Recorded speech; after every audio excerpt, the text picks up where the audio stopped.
कल रात को जो इन्होंने लिया था बीच में लिया था, का गाड़ी चलेगा क्या? नहीं। जो भी लेना है जल्दी लीजिए, हम भी मर्द हैं, हमको भी एक्साइटेड हो रहा है। टूट गइल दांत बाटे सूख गइल गाल, तब खोजा तारा नया होली में माल बोला हाय रे मर कंडे बाबा अभिल बड़ लवण।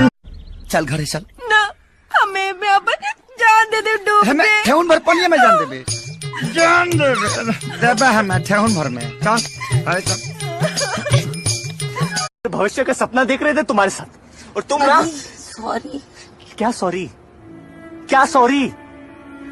अगर शादी नहीं करना था बोल देते हमको। हम बहुत बार बोले तुमको, तुम सुनने को। अरे तो एक और बार बोल देते बेटे।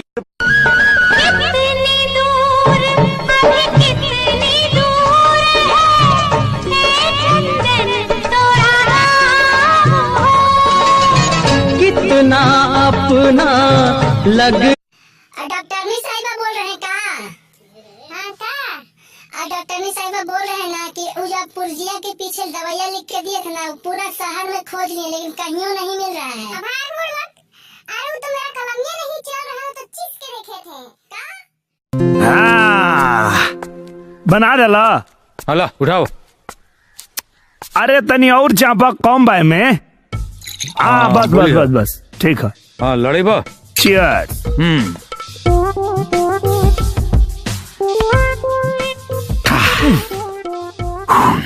कड़ा हो गया ना बाबू? ना ना एकदम सही बा, बाथरूम हो गया होता नहीं।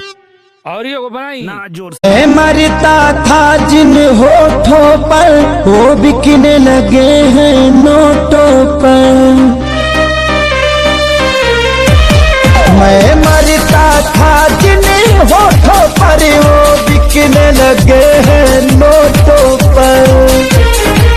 दर्द कैसे ये मैं सहूं, तुझे बेवफा कहूं कि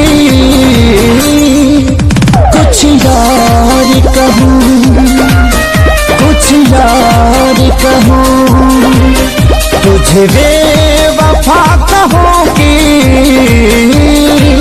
कुछ यार कहूं, कुछ यार कहूं। शादी हो गई बाटी सोना हमार हो, कैसे भुला जाई पहिला प्यार हो।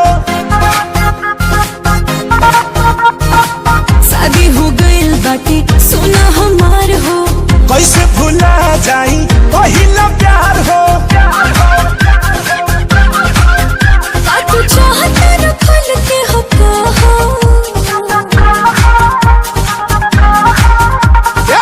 सिंगल सहलू तो डबल सहा, हमारो रहा तो पिया हो के रहा। सिंगल सहलू तो डबल सहा, हमारो रहा तो पिया हो के रहा। गुड आफ्टरनून दोस्तों, कैसे हैं आप सभी। सबसे पहले आप सभी प्रिय फॉलोवर्स को बहुत बहुत धन्यवाद कि आप सभी ने हम दोनों के इतना ज्यादा प्यार दिया। और सभी कुछ फॉलोवर्स का कमेंट रहता है कि मैं उनका नाम अपने वीडियो पर लूं, तो प्लीज आप सभी प्राइवेटली मैसेज कीजिए, उनसे हमें पता चल पाएगा कि इनका नाम लेना है। ऐसे कमेंट करते हैं तो देख नहीं पाता हूँ, काफी सारा कमेंट आता है ना, इसलिए समझ नहीं आ पाता है। मैडम्स भी कुछ बोलेंगी, बोल दीजिए आप भी। नाम लेते हैं। हाँ नाम लेते हैं तो किनका नाम लेते हैं? किन्हीं फॉलोवर्स का नाम ले लीजिएगा आप भी। आपके वीडियो पे भी अगर कमेंट आएगा, मैडम के वीडियो पे भी अगर प्राइवेटली लीजिएगा। देखिए भाई, एक चीज हमें बहुत बुरा लगता है। देखिए अधिकतम लड़कियों के साथ ये होता है कि उनके प्राइवेट मैसेज पे कुछ गलत कमेंट किया जाता है, तो प्लीज ऐसा ना करें, वो अच्छा चीज नहीं होता है। आप प्राइवेटली मैसेज अच्छा चीज कीजिए जिससे इनको भी अच्छा लगे, आपको भी अच्छा लगे। तो प्लीज अच्छे अच्छे कमेंट कीजिए, लाइक कीजिए, शेयर कीजिए हम दोनों के वीडियोस को ज्यादा से ज्यादा। Thank you. उतना भी गलत नहीं था। बना डाला हला उठाओ। अरे तनी और चापा कम बाय में। हाँ बस बस बस बस ठीक है। हाँ लड़े बा। चीयर्स।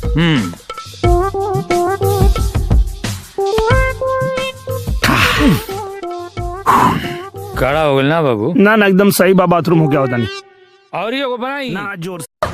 तुम्हारे पति का हम ये दावत नहीं बैठा रहा कि यहाँ तंदूरी रोटी छट रही। 10 लाख रुपया लेके हरिया गोदाम में आओ, नहीं तुम्हारे पति कच्चा खा जाइबे। कच्चा पहले उनका फोन दे, पूछो मेरे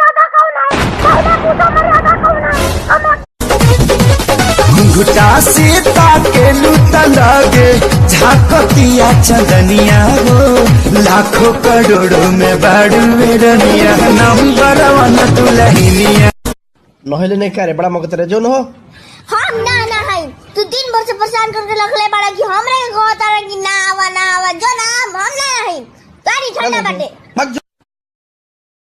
अरे बाप रे बाप छोड़ी देखो ना कौन स्टाइल में खड़ा है आगे मैंने गे ये तो ऐसे खड़ा रहे तो तू लड़कन के जान मार देवी ही गे वो छोड़ा कने ओकरा बोला